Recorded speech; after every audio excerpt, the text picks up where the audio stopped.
of the abolition of the executive presidency, but since it is Human Rights Day, I do want to say a few words about celebrating Human Rights Day in 2016 in Sri Lanka. And of course, the first thing that I do want to say is that after 2015, this is the second year in which we are able to celebrate it in very different circumstances to what we had faced in the past.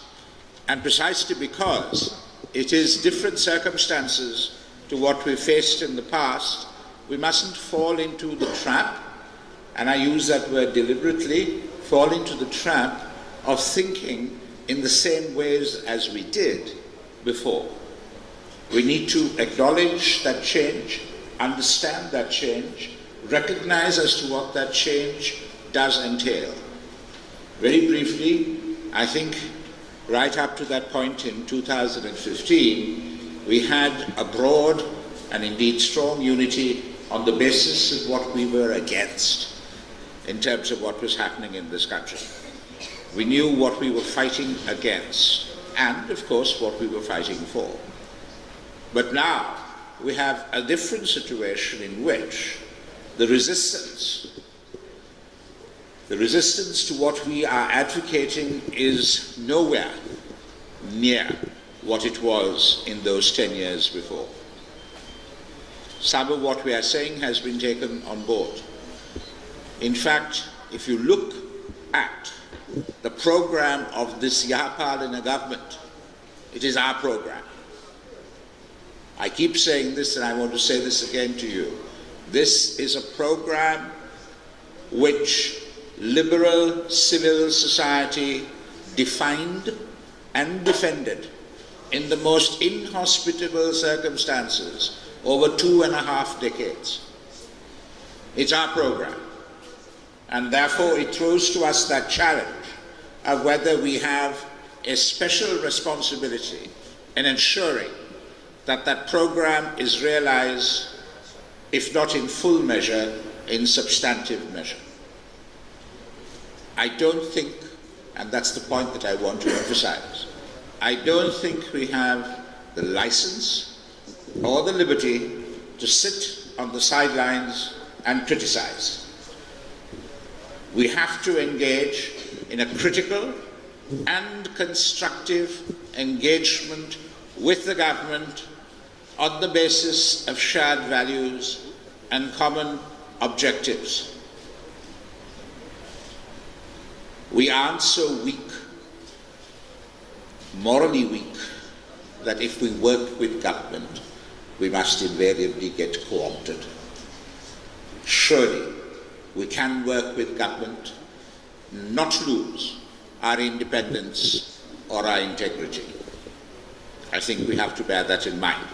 Now, with regard to the executive presidency, of course, here we have an office set up under the new constitution in 1978, and from the point at which it was set up came all the arguments for its abolition. And what was the principal argument for its abolition was that it concentrated power in one single office and therefore by extension in a single person. If you look at the constitutional evolution of our country in terms of how the executive has been developed, in the autochthonous constitutions, the constitutions that we made for ourselves, we have concentrated power in institutions and in offices. If you look at 56 and 72, it's almost an argument for state capture by a community, by a party, establishing that overall sovereignty in Parliament, where Parliament had brooked no real dissent, no check, no balance.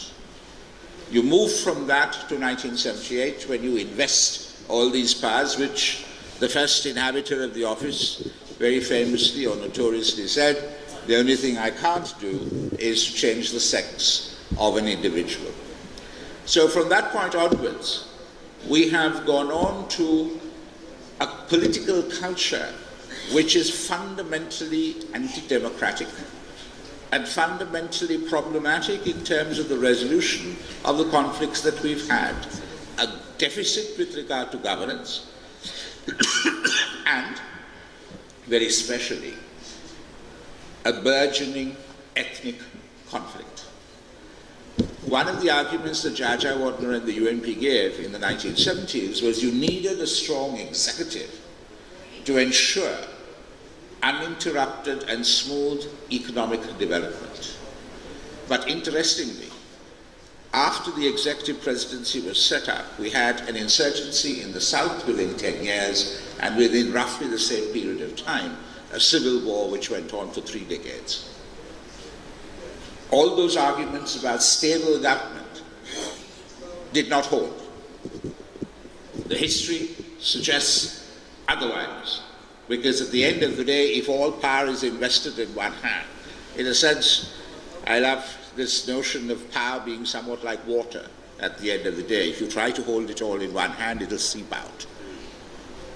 You're never going to be left with anything at the end of the day.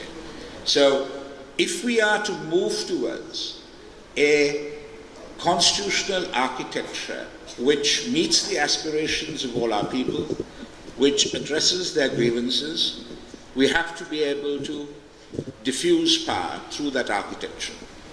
We can't have a single office relatively immune from checks and balances. And that is why I think it's very important at this juncture in our history to move back towards the parliamentary democracy that we had before 1972, not after 1972, mind you, before 1972, hopefully also with a second chamber.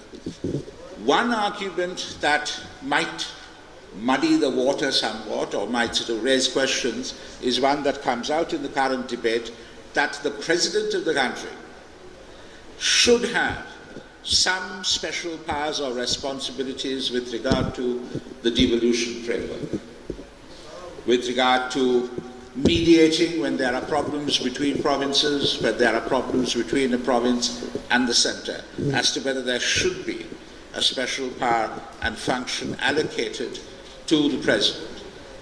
Personally, I don't think so, because I think if you start having competing centres of power with regard to any aspect of policy making, you're going to lead to a fair amount of confusion, possibly competition, and unfortunately conflict as well at the end of the day.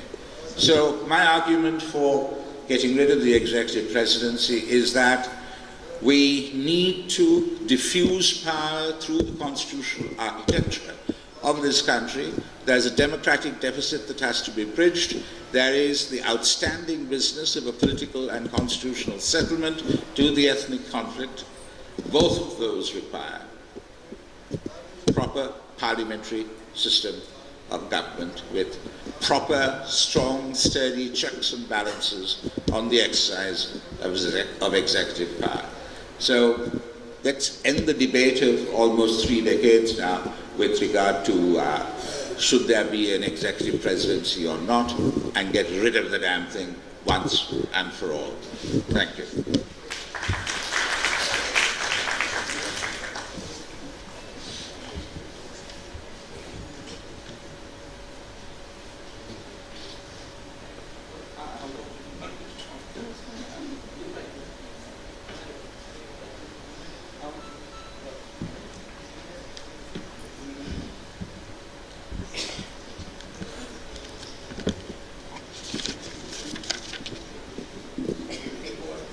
ආචාර්ය සරණමුත්තු මහත්මයාගේ අදහස් දැක්වීම එළියෙන් මම කැමති උත්සාහ කරන්න පරිවර්තනයක් ලබා දෙන්න.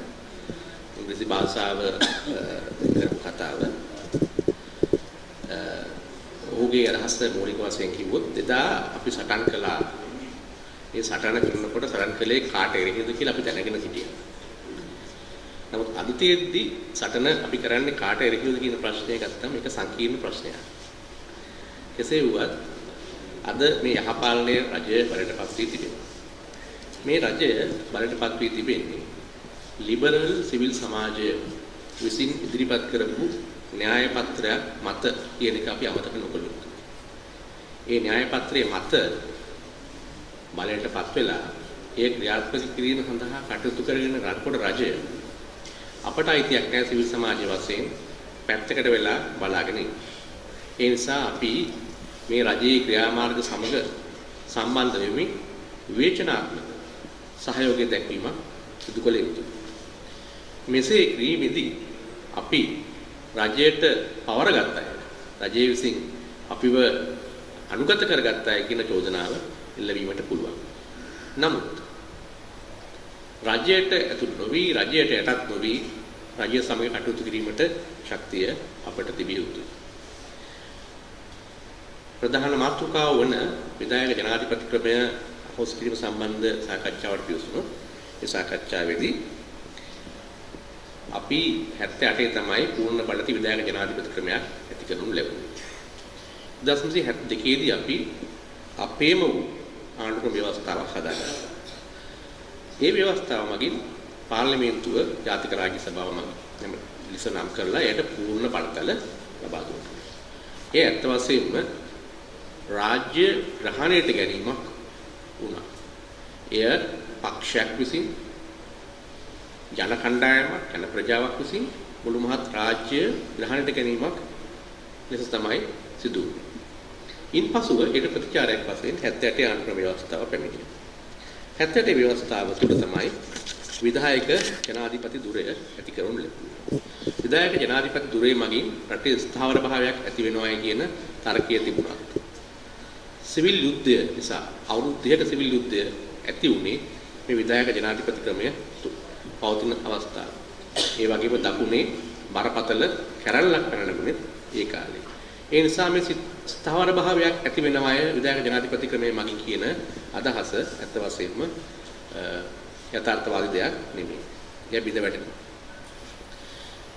කිසිම නීතියකට යටත් නොවන තනි ආයතනයක් රටක පැවතීම ඒ තරම් සුදුසු දෙයක් නොවේ. ඒ නිසා මම තර්ක කරන්නේ අපි පාර්ලිමේන්තු ප්‍රජාතන්ත්‍රවාදයේ වෙත ගමන් කළ යුතු බව.